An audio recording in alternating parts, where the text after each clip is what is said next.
I know put shitload of work in on the start to get this championship, go to the Olympics as the American champion. I guess, is that revalidating? What's it mean to you? Well, I mean, this means just you got to get through this one before you can worry about anything else. So, yeah. I mean, there's a lot of pressure on this meet. So, right now, ecstatic for him. I got a couple other guys that I got to feel sorry for right this second, but that's part of the job. You're gonna have your ups and your downs as far as that goes. But I feel for them. But at the same time, he came here and did exactly what we talked about. I mean, it was, made to order exactly how it was supposed to set up. So I was, from what I can tell, I got to go back and look at it, but the start was pretty good, and he was right there at 60 where he has to be, and then the rest of it, he just does what he does. So what are you liking about Noah's start right now? Like what's improved so much over these past couple of years? Well, I mean, he's gotten stronger, and that was the big key. And that's what we went into the year trying to accomplish, was to get his gym numbers up and have him be aggressive in there, and he's done a really good job of it, and it's paying off. But for him, this is as fast as he's ever run this time of year. Obviously, he tied his PB, but for where we're at in training and what we're doing, I'm really happy with the result and really happy with where he's at. Obviously, how special? Noah obviously loves like the showmanship and that side of the sport, but he seems like he balances it very well with the work. Is that a special quality in an athlete, to be able to be both of those things? It's a special quality in him. Yeah. I mean, that's what he does. I mean, he loves it, and that gets him going. And my thing is that when we're at practice, or if I ask him a question or I have something to say, he listens and pays attention and works hard, and that's all you can ask for in my job. As far as the rest of it, if that gets him going and gets him excited, and he wants to be a showman, I'm all for it. Whatever gets him ready to train every day and to run. So the rest of it is I told him before we got here, I said, hey, at the end of the day, you got to be you. And whatever that is, that's what you have to do. And he did. He is who he is, and he showed up when he's supposed to, and that's all I can ask for my job. Did you see anything technically in the heats coming off that 9.92 that he ran that he maybe needed to improve upon in the semis and the final here? No, I thought the 9.92 was a pretty easy race. He really didn't go to the guns too hard. He set it up and he cleared it about 60, and it was. I thought all in all, it was a pretty easy race for him.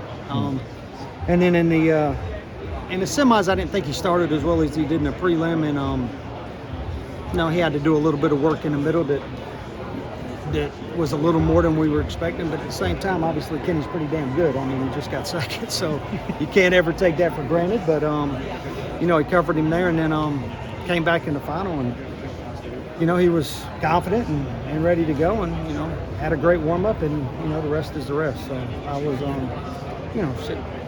just totally pleased. It was a great run, and we'll go back and look at it, and I'm sure I'm going to be able to find something that we need to work on as OC, and we'll talk about it and make those adjustments and keep going forward.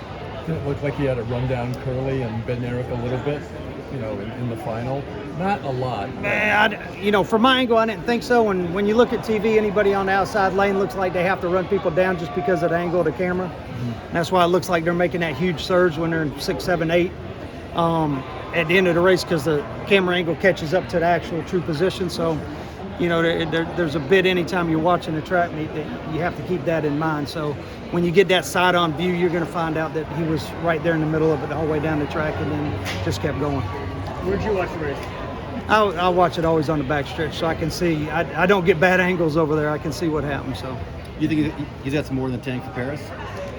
I'm sorry? You think Noah's got some more in the tank for Paris? Oh yeah, there ain't no doubt. And he's going to have to. But I'm not even worried about Paris right this very second. We still got a 200 to run, but he's going to keep doing what he does, and we're going to continue to train and get him ready to run. But with the way the program's set up and what we do, you try to peak a little bit here, but the big peak's always at the World or Olympic Games, and this year's Olympic Games. So, we're right on pace, and we'll just keep going. Was there anything that changed coming off the triple in Budapest last year that you needed to make sure that, he was going to continue off that trajectory and be prepared for this year?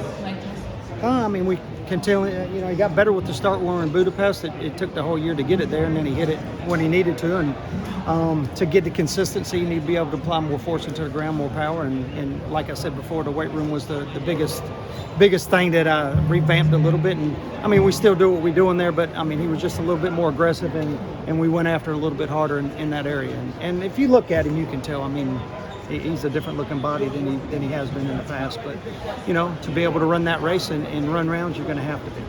You've coached the fastest man in the world before. So when Noah first had this goal to transition to 100, become the fastest man in the world, what was that like? And what's his last 2 years been like for him to do it and now try to stay on top?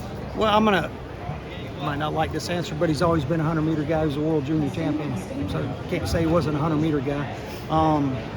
Long story short, COVID was hard on him.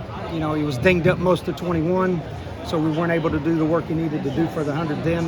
You know, got him in pretty good shape, and then he just got beat at the games. I mean, it's the only second time he's ever been beaten as a pro in the 200, so it just came at a bad time for him. But he showed back up here a couple weeks later and showed what he was really capable of at the time. But with what happened there, then 22 we had to put the emphasis on the 200 so he could get back on top there, and we made a pretty good run at the, you know, wanted to get the American record, and he was able to do that. And then you know, 24's always been, you know, trying to get the double, and you know, we're halfway there. We got to still finish off this 200 next week, but Budapest was just kind of a dress rehearsal of, okay, what are we going to need to do? How's it going to feel? How are you going to feel running all those rounds? And then we readdressed it and figured out what needed to be changed going into this year, and that's what we've done. Now, coming off a personal best in 9.83 in the 100, what can we expect in the 200? I mean, hopefully he makes the team. I don't give a shit about the time. He just needs to be in the top 3. But besides that, you know, and then for him, you know, he's going to want to try to win the race. But hell, these guys are in shape and they look really good right now. The whole field does. So, you know, you're going to have some guys ready to go, and you know, he's going to want to win the race, and whatever that takes, that takes. But when you come to these meets, you don't worry about time, you worry about place. Thanks, Sam. From a fan's today, are you thinking just make the team? In the 2? No, in the 1. It's always just make the team. And then, you know, I wanted him to win, obviously, but he got 3rd last year and did pretty good, so it's just make sure you're on the team. And that team's the hardest team in the world to make. I mean, you saw that today. You have one small bobble, and I mean, you know, you only get an Olympics every 4 years, so, you know, I feel bad for the guys that didn't make it. I mean, you know, they all train hard and they're all deserving, and you know, but only 3 get on there, and that's why you have to be prepared on this day, and that's what makes it so nerve-wracking. So from a fan's perspective, what did you think of the race? Where, you know, you have Kerley, you have Kenny B, Coleman. Like, just thinking of a fan, how'd you look at it? Oh, I thought they ran good. I was impressed with Fred. I thought he did a good job of, you know, digging himself out of a little bit of hole that he was in earlier in the year. Kenny, I thought Kenny was going to run fast coming into the meet. I mean, he's been looking good, and you know, I feel bad for Christian because, I mean, he's a very, very talented individual, and he deserved to be on there too, but there's only 3 spots, so, you know, you just have to, well, you just have to feel bad for him, I mean, at the end of the day. And, you know, and at the same time, I had Kendall Williams in the race too, and he did a great job making the final, and I thought he had a shot to being, you know, outside shot of making the team based off of what he was doing training-wise, but, you know, he just, you know, sometimes you put it together in the final, sometimes you don't. But I'm proud of him, and you know, that's the part of coaching really good people, is you're going to have some that do really well and some that don't do as well as you hope. So you gotta, you know, you gotta meet everybody's needs when it comes to that. But to answer your actual question, I thought the race was good. I thought Noah cleared with about 20 to go from where I was at just my vantage point. So I was looking for Kendall at that point. I didn't even know who was after him. So, and I was on the backstretch, so you really can't tell who's who. I mean, he was in a red bodysuit, so it made it easy. So he's made this team now in the 100. When he goes to Paris, what will it take for him to be on top of the podium there? Yeah, he's going to have to beat everybody else in the race.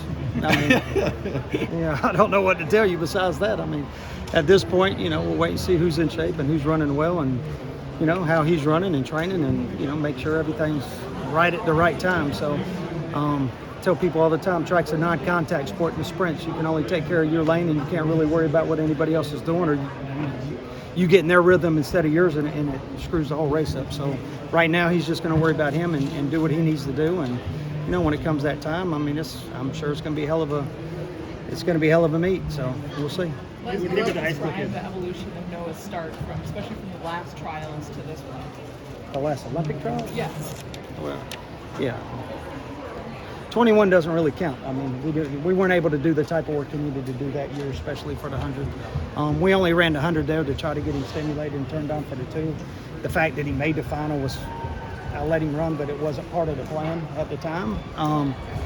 But you know, he wanted to run, so he ran. And you know, as far as the rest goes, I mean, the starts, you know, everybody has a strong part and a weak part of their race, and you know, what you do is you try to keep going with the strong part and gradually get better at the weaker points, and he's been doing a really good job of that at this point. And you know, he's got to keep, you know, we still got to keep working in that way.